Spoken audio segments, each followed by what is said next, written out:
I'm just waiting. I saw somebody.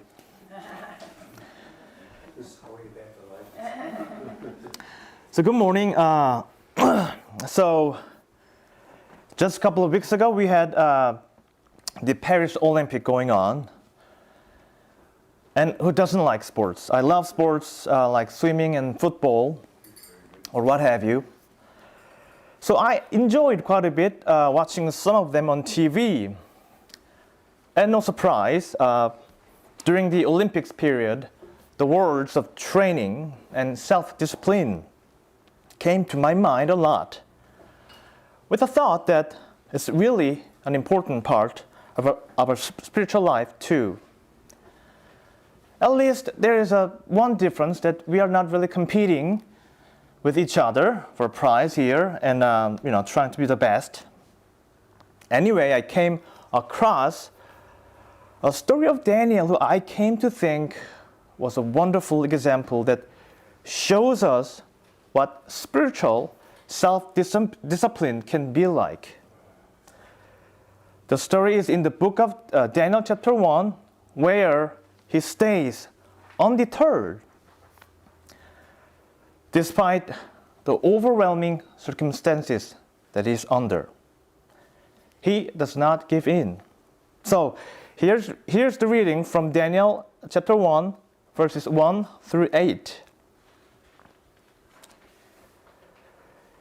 In the year of the reign Jehoiakim, king of Judah, Nebuchadnezzar, king of Babylon, came to Jerusalem and besieged it.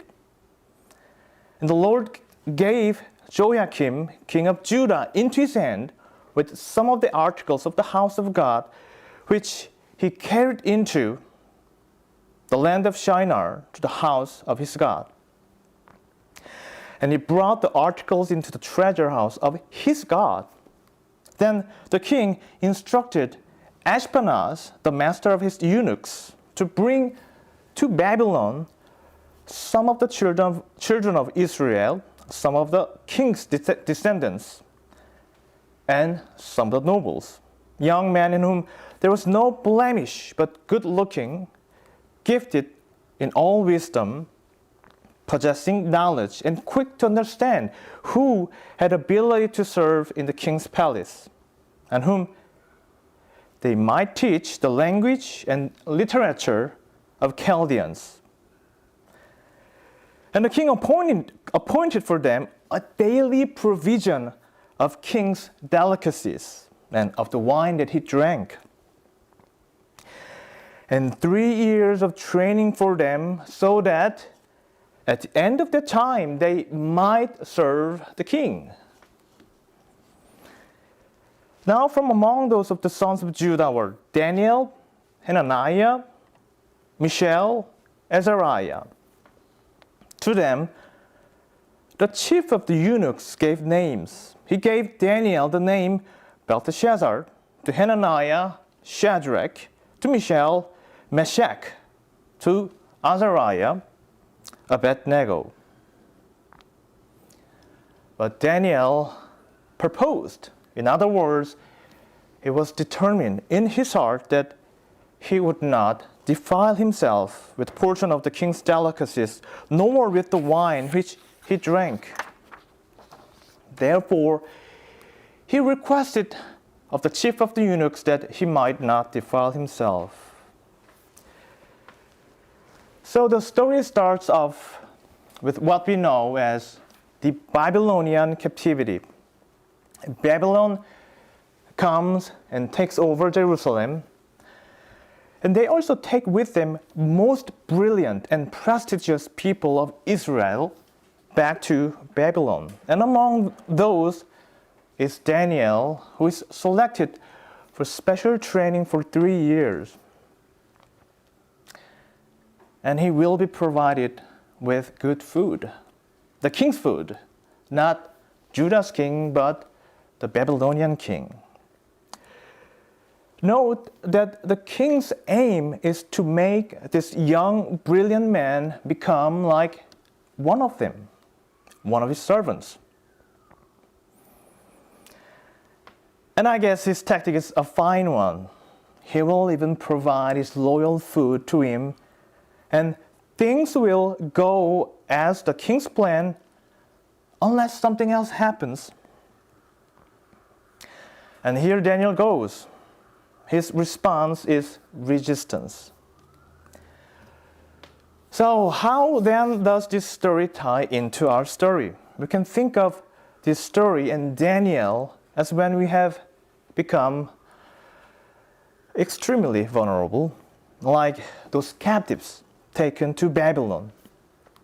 Imagine, we feel so small and everything appears to be so big and powerful. Like Daniel must have felt somehow for the Babylonian Empire, the great empire that surrounds him. And we can think of the story as when we think we can't make it. There's no way out of this. We can but just give in. And thoughts like this creep in into our mind and life. And as a matter of fact, accepting and being fed by the king's delicacies and the wine can represent our gradually being assimilated into these bad thoughts. It is when we let one of those worst thoughts in us and let it defile us. And yet, the example that Daniel builds up here is exceptional in that he disciplines himself from within. He stays undeterred, refusing the king's food, which could easily put him at stake. And let's talk about the food. The king's food must be delightful, just to see and smell it. It must be so tempting, and Daniel must have been starving. And just complying with their offer is easiest way, and probably it would make everybody else, including himself, happy in a different way. So what Daniel does here, that is refusing his food, isn't easy. And in my mind, that sort of determination cannot come naturally without practice, without self-discipline. And it's same for us. And again, it's not easy, disciplining ourselves. It is one of the most fundamental aspects of our spiritual life and growth, which demands our practice. That's why it can seem to be such a high bar to even start. But you know what? Just like one of the old saying goes, practice makes perfect. And I think maybe really the only way that we can achieve something that high is practice. We try, whether we succeed or not. And we can start low. One of the tricks is, isn't really about making it in the first place. So in several months, or for someone here, it might take a little bit longer, but at the end of the day, 200 push-ups might not look like a goal that used to be so high and impossible to reach. And exactly that is our spiritual discipline too. I think it applies to everyone, whether we are young, rich, where we live, or what have you. We can discipline our mind and our heart, and the way we do it, we can do it pretty simple. We can just say no. We are saying a no to a false, bad idea. I don't want to defile myself with this kind of thought. An effort of making our mind up requires a little more push on ourselves. and even compelling ourselves. In fact, self-discipline at the core of it is to compel. And according to Cambridge Online Dictionary, self-discipline is, quote, the ability to make ourselves do things that we know we should do when we do not want to. So, spiritually speaking, it is to not comply with our natural self or what it wants or what it is deceived into. And the good news is when we do this, we can experience a change in our mind, in us. And I'd like to share with you a simple principle of it and what happens when we do that. I'm reading from a teaching of the New Church from Arcana Celesta, or Secrets of Heaven, 5125, subsection 2. A person can easily tell if he pays the matter any attention whether sensory impressions occupy the first or else the last and lowest position in him. If he says yes to everything that his senses urge and desire, and if he plays down all that his understanding tells him, then sensory impression occupy the first position. When this is the case, that person is carried along by natural desires and is ruled completely by his senses. But if he does not say yes to this, in other words, if we say no to this, but from within himself recognize that they can mislead him into false beliefs and incite desires for evil in him, and this is the key word here, and he strives to discipline them, thereby bringing them into a position of subservience that is making them subject to the understanding part and the will part, which belongs to the interior man. Sensory impressions are, in that case, restored to order to occupy the last and lowest position. So make up our mind. That's the key. That's simple and important. But the thing is, we might think, okay, just saying no, it might look just plain.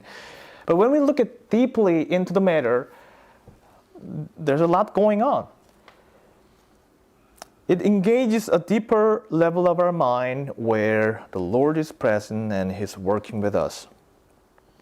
And that is where the power comes and everything begins to move forward. And the funny thing about Daniel, when we look at the book of Daniel, his discipline, his saying no, is the first thing said of Daniel. And I guess that's probably lead him to the rest of the entirety of his journey there. And as we try to aim at this practice, the reminder is that we were not born to be perfect. No one is born with this already built-in type of, spiritual superiority or whatever. We don't have it. It's just like no professional athlete was born to be and made to be one. And just like an athlete should not want to eat chocolate cake every day and expect that he or she will be in shape, run fast, jump high, and go further. We have some fair requirements in this spiritual discipline. We should not let all sorts of bad thoughts in us that destruct us, that defile us. And we need a little bit more focus on the path to the Word and to the Lord. And there are times we are encouraged to do so even under the most challenging circumstances. And the story represents that exact nature of it. It is not one of the that must have been easy for Daniel moments. No, his training ground is scary. It is rough. And I think that's why Daniel is such a wonderful example for us. So this is a closing statement. So wherever we are, whatever we currently go through, just think about what is said in Daniel, about Daniel.